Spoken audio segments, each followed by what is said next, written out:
In this lecture, we are going to learn about the string methods in Python. Now, string methods are inbuilt functions in Python for manipulating strings. We have different string methods for different purposes. Let us start with the Len function. We start by assigning a string Python is fun to the variable text.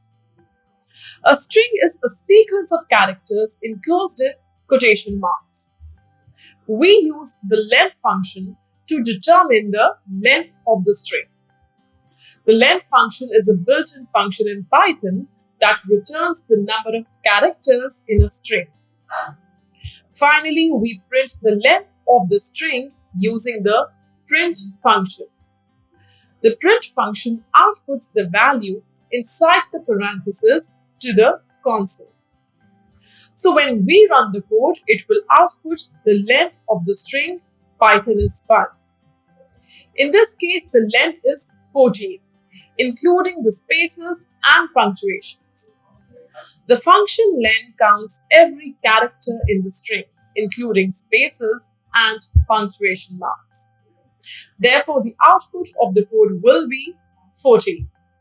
Next, we have the upper, lower, and replace functions. We start with a variable called text that stores the string hello world. The first line of code is this. It uses the upper method. The upper method is used to convert all the characters in a string to uppercase. In this case, it converts the entire text string to uppercase letters. So the output will be hello world. The second line of code is it uses the lower method. The lower method is used to convert all the characters in a string to lowercase. It converts the entire text string to lowercase letters. So the output will be hello world. The third line of code is this. It uses the replace method. The replace method is used to replace a specific substring with another substring within a string. In this case, it replaces the substring hello with hi in the text string. So the output is hi world. By using these string methods, you can modify and manipulate strings to suit your needs. The upper, lower, and replace methods are just a few examples of the many methods available for working with strings in Python. Next, we have the strip function. Let's take an example to understand the working of the strip function in Python. First, we have a variable called myString that holds a string value. The string is hello world. The string has extra spaces at the beginning and end. The strip function is called on myString. This function is a built-in string method in Python that removes leading and trailing white space, that is spaces, tabs, or new lines from a string. The result of the strip function is then printed using the print function. The output will be hello world, and there are no extra spaces. So what the code essentially does is it takes a string with extra spaces, and by using the strip function, it removes those extra spaces from the beginning and end of the string. In this case, it removes the spaces before and after hello world. The strip function is a handy tool to clean up strings and remove unnecessary white space, which can be useful when working with user input or handling text data. Next, we have the split function. Let's take an example to clearly understand it. We define a variable called myString and assign it the value hello world. This is a string that contains the phrase hello world. We use the split function on the myString variable. The split function is a built-in function in Python that allows us to split a string into multiple parts based on a specified delimiter. In this case, the delimiter is a comma. We pass comma as the argument to the split function, indicating that we want to split the string at each occurrence of a comma. The split function returns a list of substrings that were separated by the comma. In this example, it will return hello world, which means that the original string has been split into two parts, hello and world. We use the print function to display the result of the split function.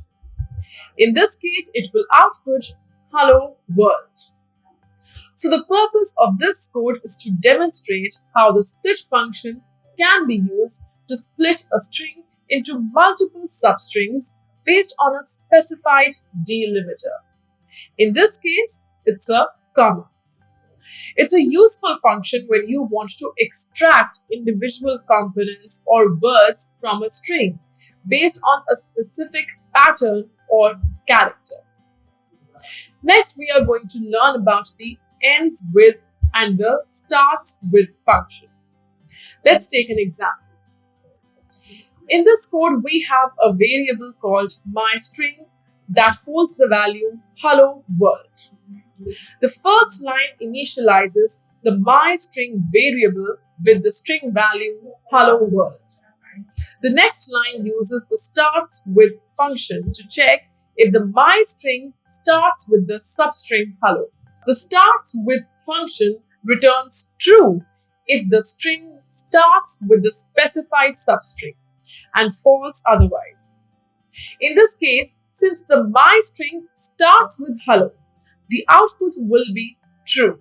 This line uses the ends with function to check if the myString ends with the substring world. Similar to starts with, the ends with function returns true if the string ends with the specified substring and false otherwise. In this case, since the myString ends with world, the output will be true. So when we run this code, the output will be true, comma, true. The starts with and ends with functions are commonly used in Python to check the beginning and ending of strings respectively.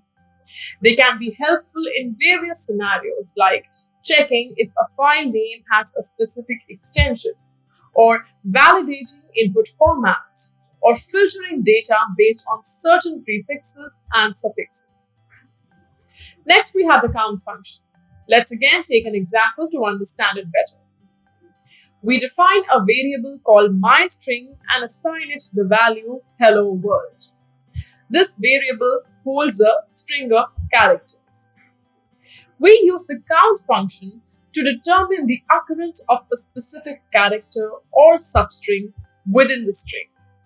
In this case, we are interested in counting the number of times the letter O appears in the string. We print the result using the print function. The count function returns the count of occurrences of the specified character or substring. In this case, it will output the number of times O appears in the string. So when we run the code, it will count the occurrences of the letter O in the string hello world and print the result, which is 2. This means that the letter O appears twice in the string hello world.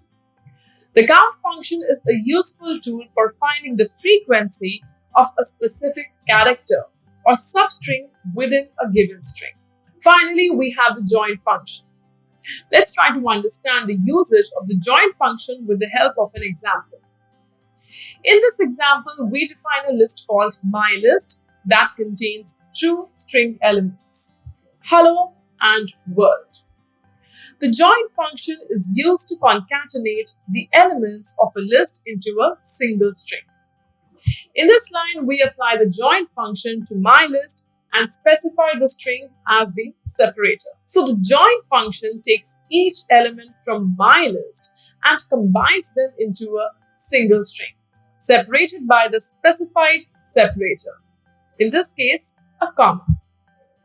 Finally, we use the print function to display the value of my string, which is the result of joining the elements of my list into a single string.